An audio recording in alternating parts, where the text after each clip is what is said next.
first week of the VCT Americas Stage 1 2025 has concluded, so it's time to power rank all these teams based off of how well I think they're doing right now. For those that don't know, I don't do power rankings like other channels. I don't completely reset my rankings every time. I do a continuous power ranking. So what I've essentially done is updated power rankings since post kickoff based off of how week 1 went. Also, just gonna address it quickly. Y'all were very mean in my comment section in that video the other day. My hair was down. I didn't do it up. I did not look very good, admittedly. But man, y'all were mean. I got a lot more cooked than I thought I was going to, honestly. Some people said that I looked like friar fresh from the monastery. People saying that I should go bald. People saying that my barber hates me.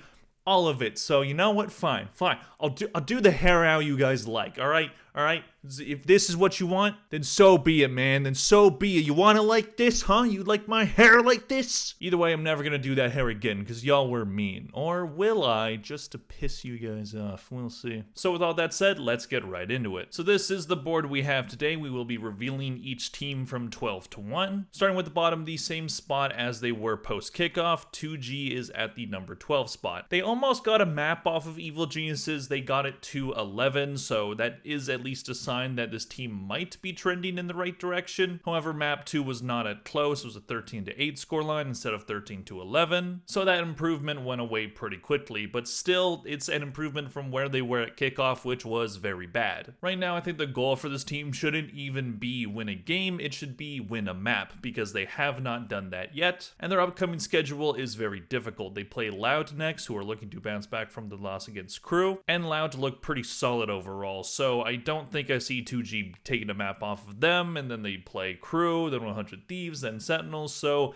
in terms of which teams they can even get one map of, it's a pretty small list. I'm not sure which team I would even pick for that. But this team is still at the bottom of this league. Don't think there's going to be too much argument about that. Maybe they get better in stage 2 once Spike comes in. And moving on to number 11, we have Furia, staying in the same spot as they were post kickoff as well. So Furia ended up looking decent in that first half against G2. They won the first 8 rounds in a row, so it looked like, oh, maybe they can get a pretty big upset win here. However, that match quickly turned in G2's favor once they remembered who they were. So Furia don't make much progress there. They have Energy coming next. Maybe they can get a win off of them. They're a team that is having their own struggles, but overall Furia to me definitely strikes me as a bottom 2 team in the league right now. However, their group Omega, is what I would say the easier group, so they do have a decent chance at making it to the playoffs. However, they're going to be the underdogs in any matchup coming, so we'll see if they can turn into favorites, but I don't have a ton of confidence in them right now. Maybe they prove me wrong. Prize at least looked pretty good on that map 1. Moving on to number 10, we have Evil Geniuses, moving down one spot from where I put them post kickoff. So they did get the win over 2G, as I previously talked about. That first map was close, the second map not so much. So there definitely could be some concerning signs from that game. Struggling against a team like 2G, not the most promising thing in the world. However, it's a good warm-up match for the stage, and maybe they can continue that momentum into their next. Ye overall looked really good in that match, so that's definitely a good sign. If he starts to heat up, then this team could definitely get some wins. They have 100 Thieves upcoming next, which is definitely winnable for them. I would not say they're the favorites, as 100 Thieves have not shown up yet on this power ranking, but it is a game that I could see going their way. Is it the most likely outcome? Probably not, but I think Evil Geniuses, they're really low right now, but they have that potential to be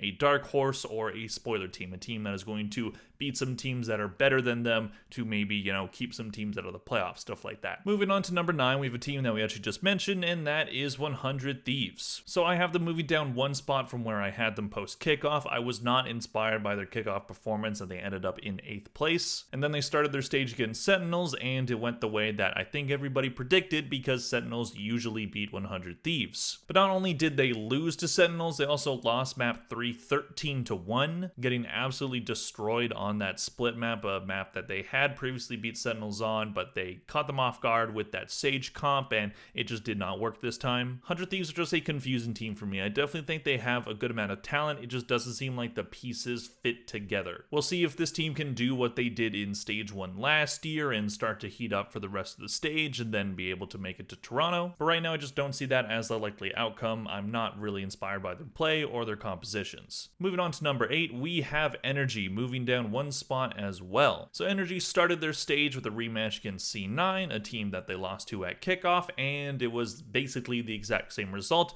although this time they actually got a map. Having a really strong map 1, winning Lotus 13-6, but then losing the next one 13-5 on Fracture, and then losing Pearl 13-9. So maybe C9 are just really good at beating Energy. Maybe that's just a matchup that is just not going to work out for Energy during the year. Maybe. At the very least, their new addition in Brock actually looked pretty solid during this match despite the loss. So maybe he ends up being a good move. Maybe he fits in better than Verno, but right now Verno's on a team that I think is much better than Energy is right now. I really don't know how much confidence I have in this team. I don't like the Ethan on Yoru pick. I don't think this team is built for double duelist comps, so if they're going to try it, I don't think it's going to work out. Ethan only got 6 kills on that Yoru pick, so I hope they don't try that again. Maybe they will, but I don't know. I think this team might just be full of players that are past their prime and then some really good young players that maybe just aren't going to work with this team, but we will see. Moving on to number 7, we have Leviathan moving down 1 spot as well. And honestly, I could have put them a lot lower. I'm assuming I'm going to get comments saying that Leviathan should be lower than 7. Their loss at MIBR wasn't the worst loss ever, but their second halves were terrible in both maps. Only winning 1 round in the second half of a map, and that was on Split. They did not win a single round in the second half on Icebox. So that, as well as their team comps, to me looked like massive red flags. Kane is no longer IGLing. I like Kane as an IGL. I actually think he's quite underrated. I don't think that's the right move. Rossi can definitely IGL and can be a good one as well, but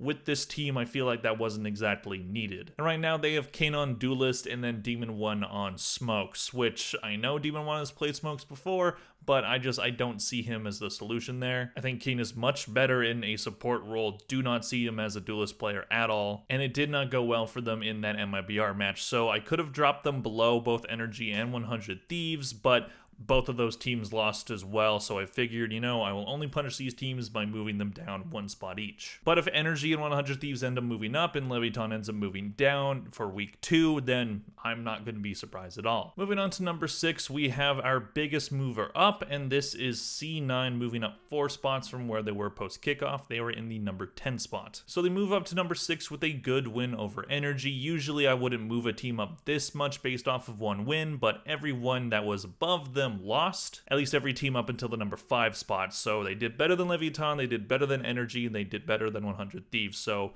move them up. Right now they are above those teams. C9 is always good at these stages. If you look even back to 2023, during the regular season stage before it was called Stage 1, they were the best team aside from Loud. And then they lost pretty spectacularly in playoffs, and then in 2024, same exact thing. Strong team in Stage 1, made it to playoffs, and lost immediately. So I'm not going to believe that this team is actually legit until I see them do well in the playoffs, but I fully expect them to make it there and have a good Stage 1. Even if they end up going undefeated and don't lose a single round for 5 games, I still don't think I'm going to put them at the number 1 spot, honestly. I just don't trust this team. We'll see how strong of a Stage 1 they will end up having, but to me, it's just Groundhog Day with this team. Moving on to the number 5 spot, we have a team maintaining their position after kickoff, and that is Loud at number 5. So Crew was at 4 after kickoff, Loud was at 5 after kickoff, and then they played each other, and it was close. It did go to map 3, with map 1 and 2 both being lopsided for the winner. Both teams losing their map pick in spectacular fashion, so that's kind of odd. But Crew ended up going up on top of that. But Crew are quite a good team. They were neck and neck with them in the power rankings before, so I figured I'm not going to punish Loud for losing that one. They still look really solid. Digizin is a bit inconsistent, but still a great talent. Kawanzine still looks strong. Vinny needs a bounce back match in his next one, but I think they can do it. They are playing 2G next. That should be a pretty easy win for them. If they end up getting upset by them, then yeah, they're definitely going to drop down. But for now, I think it's pretty safe to say that Loud is a top 5 team in the Americas. Moving on to number 4, we have the aforementioned Crew also maintaining their spot. Similar reason to staying in the same position after kickoff as Loud. They faced that team. They were neck and neck with them in the power rankings, and they ended up being the team on top. So if Loud had won, they would be at number 4, Crew would be at number 5, but